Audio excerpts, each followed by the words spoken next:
Hey, this is Fiona again, and in this video I wanted to talk about breathwork. My first breathwork experience actually happened when I was 18 years old, and it was through my piano teacher at the time at this community college in Pleasant Hill who actually showed us a video on holotropic breathwork. And he said that he actually became a facilitator because it was such a powerful work that he saw people getting over their fear of performing, getting over stage fright, getting over traumas and stuff like that they've had, and just kind of getting you back into your heart, back into your body, out of your head. And so he showed us this video of like people, you know, doing this very deep kind of low belly breath and doing it over a period of time with very I guess provocative music that kind of brings out the emotional qualities to kind of amplify what you're feeling. And, you know, people are crying, people are yelling and pounding and anger, expressing all their emotions. And it's basically, you know, emotions are stored in your cells. So what you're not expressing, you know, if you're keeping it in your body, it stays there unless it's kind of expressed. So breath work was kind of a way that Stanislav Grof found out that you could actually help release stuff from a cellular level. Having done breath work for many years, on and off, it's not been like a regular thing that I've been doing. I've tried different types of breath work. So I've done the holotropic breath work, and I've also done transformational breath work, where it's like, so in like holotropic breath work, you breathe for the first part, and then you switch. You have a person that sits with you to kind of make sure if you need tissues, if you need pillows to pound on, if you need water, they're kind of there to kind of support you, in addition to the facilitators that are there. And then there's also transformational breath work, where you actually go through 2 breathing sessions, and it's more, you don't have a person sitting with you. You have the facilitators there kind of helping guide with, guiding the experience with affirmations, and then also like doing body acupressure points on your stomach. You know, if they feel like an area is tight, they might put their hand there or put pressure on there. And it just kind of amplifies whatever you're feeling. So it's like the body might feel like, you know, a burning sensation if they put their hand on your third chakra and they're pushing there, or there might be tightness in the belly and they might push there, and nothing is going to damage you. I mean, I've heard of some stories though, when they've done the rebirthing thing where with the pillows, where, you know, because everything can be traumatizing. Like when you're born in a hospital, and you know, if you're born cesarean section, or the umbilical cord's cut too early, it's like these things are traumatic to the body, and so they stay with the body, and they can show up as like patterns that are happening.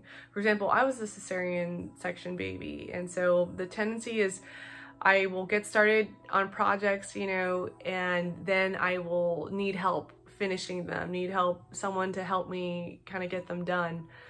Rather, because it's like the birth canal is this, you're on this journey, and can you push all the way through, or does someone need to cut you open and open the belly and pull you out?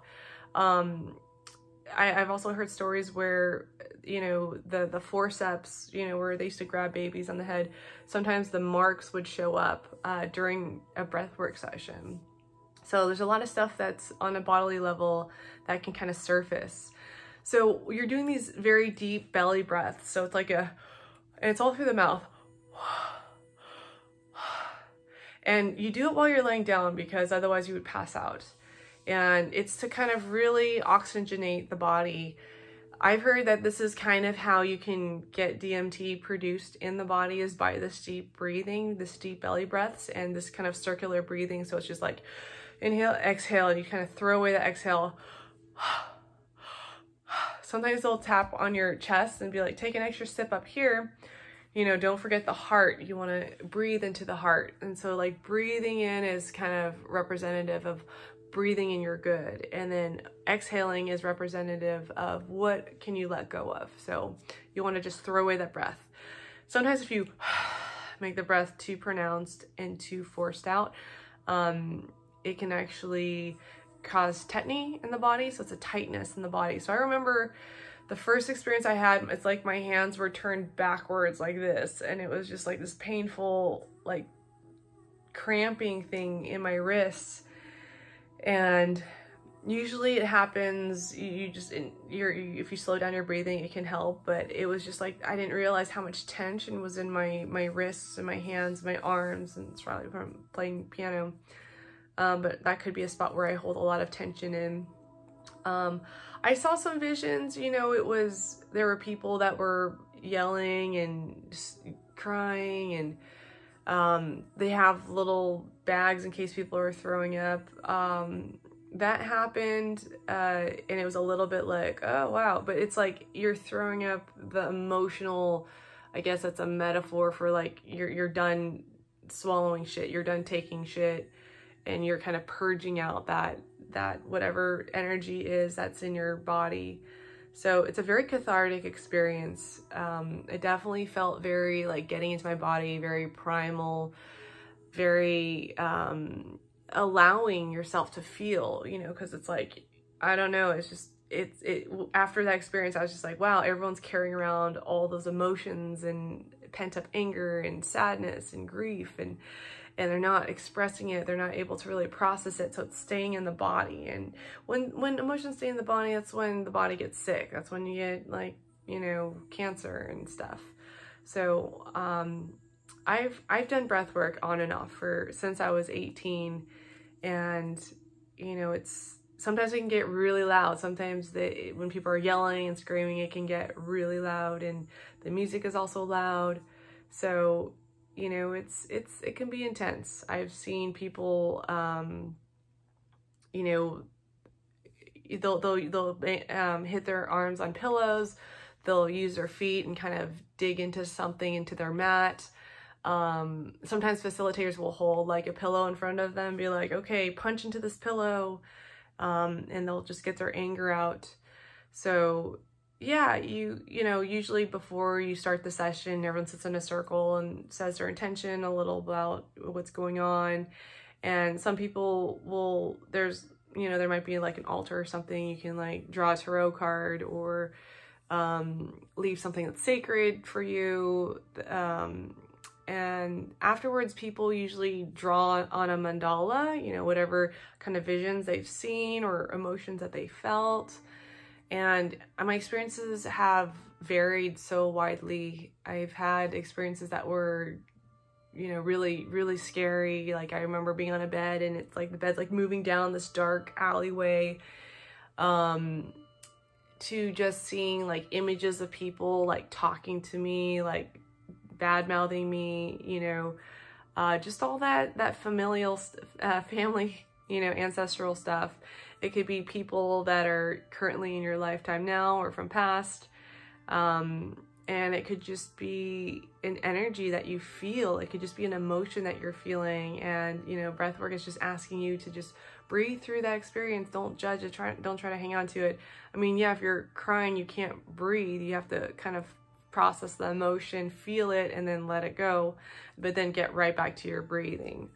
And the breath session usually lasts anywhere from 45 minutes to an hour, 45 minutes, 2 hours. I remember when we do 2 sessions for the transformational breath work, we'd always have like a lunch in the middle.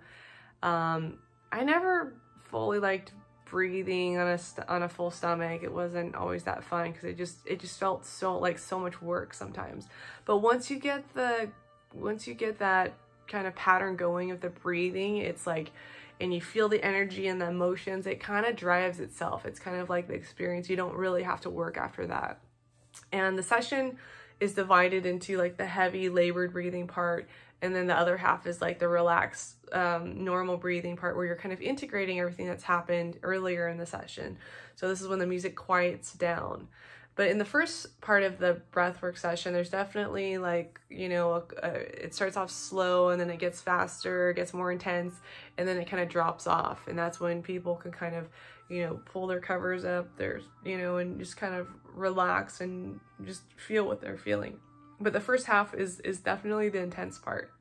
So if you're looking to really kind of dive deep into, you know, the body, getting out of the head, getting into the body, feeling the emotions, you know, unearthing stuff that's been kind of dormant in your body, then breath work I definitely recommend.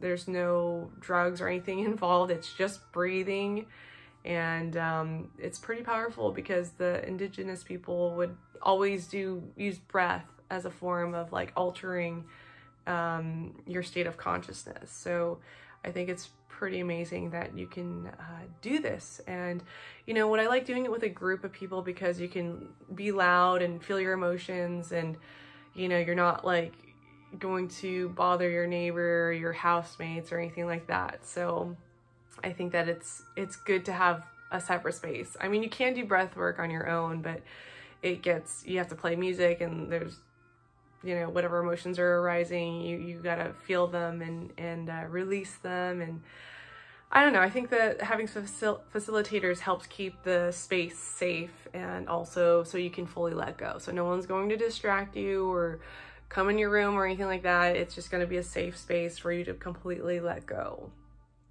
So anyways, after the breathwork session, you know, they say to just drink a lot of water, and yeah, just be with your process, you know, journaling, meditating, and just being nice to yourself, taking a bath, taking a walk out in nature, having a nice dinner, you know, just being nice to yourself so you can kind of give yourself time to integrate.